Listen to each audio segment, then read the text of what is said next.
never for them to be seen again. No one knew if they were killed or if they were just taken away to some strange land by the Enderbrine, and they would never be able to find out. But what they did know was that they needed to obey him. And so this cycle of sacrifices would repeat itself for months, and the Enderbrine would continue to claim the lives of many, many, many villagers, and even some players too.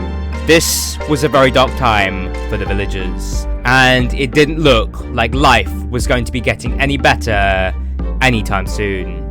Until one winter night when things would change, as there was a warrior called Casey, and Casey, unlike every other warrior in the city, had a plan to kill the Enderbrine and free the villagers. And so she opted herself to become that warrior sacrifice. But as she stood on that pedestal, she secretly had TNT with her. And so when her moment came and she was teleported away by the Enderbrine, she was taken to a dark room, only dimly lit by some redstone torches. And in front of her was the Enderbrine. Thank you for your brave sacrifice. Your world will be saved because of it.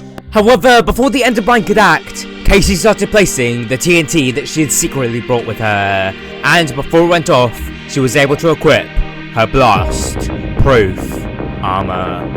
Moments later, the Enderbrine was dead, and all that remained of him was his skull. Casey picked up the skull and left the exploded remains of this room, and she began walking back to her city. And as she returned, everyone celebrated, as she had just freed them from the tyrannical rule of the Enderbrine, and so they were free, as they no longer needed to serve their evil Enderbrine.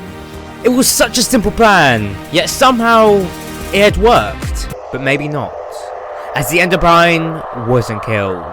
His death was all an illusion,